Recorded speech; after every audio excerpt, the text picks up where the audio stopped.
नमस्कार दोस्तों, स्वागत करते हैं अपने YouTube channel study job support में। दोस्तों, ये बिहार में जो 1,10,000 सफाई कर्मी की जो बहाली होने वाली है, तो क्या है दोस्तों सही में वैकेंसी आएगी या इसका बहाली का प्रक्रिया पूरा हो चुका है? अगर आएगी तो यह बहाली का आधार क्या होगा, किस तरीके से बहाल किए जाएंगे लोग? अब जब बहाल किए जाएंगे तो इनका कार्य क्या होगा और बहाल किनके माध्यम से किए जाएंगे? ठीक है, अगर बहाली भी हो जाता है तो क्या इनको पेमेंट दिया जाएगा या ऐसे ही रहेंगे बिना पेमेंट का ये लोग काम करेंगे?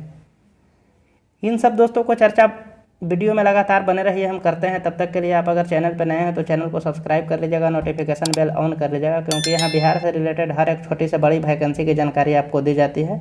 तो चलिए दोस्तों, वीडियो को कंटिन्यू करते हैं।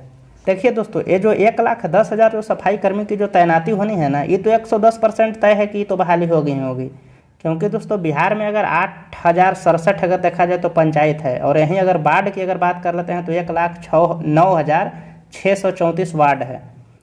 तो देखिए दोस्तों, यहाँ पे लिखा है कि गांव की गलियां भी अब साफ रहेगी। यानी कि इसका मतलब यही होता है कि गांव का जितना भी कचरा जो है, जैसे शहर में भी नगर निगम में आप देखते आते होंगे कि वहाँ का एक अलग नगर निगम का लोग जो सफाई कर्मी होते हैं, जो आते हैं, उठाते हैं, कचरा लेकर के जाते हैं, चाहे वो कचरा गीला हो सूखा हो, सबका अलग अलग व्यवस्था किया गया है। तो अब दोस्तों गांव को भी उसी तरीके से सफाई किया जाएगा।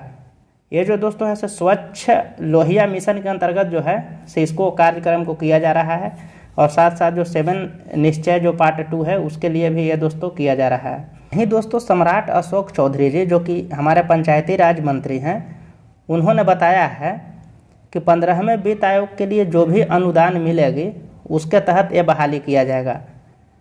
तो ये तो दोस्तों अब तय हो गया कि अब बहाली होगी। अब दोस्तों निर्भर करता है कि यह बहाली किनके माध्यम से की जाएगी और कैसे होगी।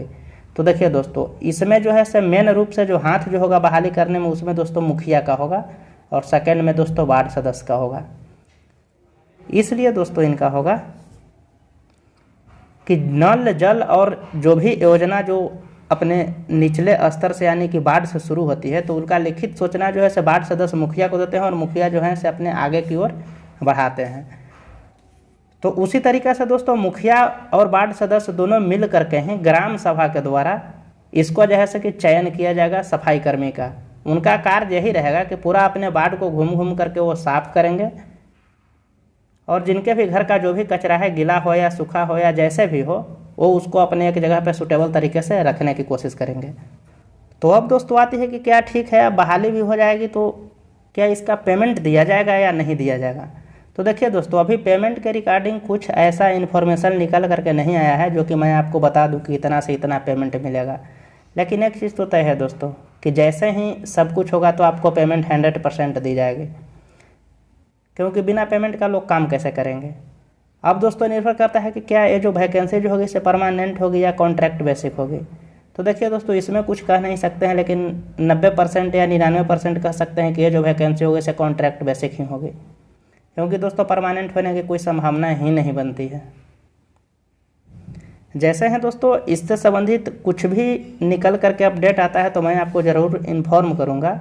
और हाँ दोस्तों, बहुत जगह पे हो सकता है इसका जो है से कि सिलेक्शन लोगों को कर भी दिया गया है, और बहुत जगह पे अभी नहीं किया गया है। तो आप एक बार अपने वार्ड सदस्य हो या मुखिया हो, किसी से एक बार बात करके आप इसके बारे में एक बार उनसे बात कीजिए कि क्या ऐसा होने वाला है, या अभी वैकेंसी आई है, या आपके पास अभी लेटर आया है या नहीं आया है। तो ये दोस्तों इसकी इन्फॉर्मेशन आपको मुखिया जी देंगे 100% सटीक। तो आप दोस्तों उनसे कांटेक्ट कीजिए। फिर भी दोस्तों अगर जैसे ही कुछ इन्फॉर्मेशन निकल करके आता है तो मैं आपको ज़रूर इन्फॉर्म करूँगा। तब तक के लिए आप चैनल पे बने रहिए। तो चलिए मिलते हैं एक नए वीडियो में, तब तक के लिए बाय।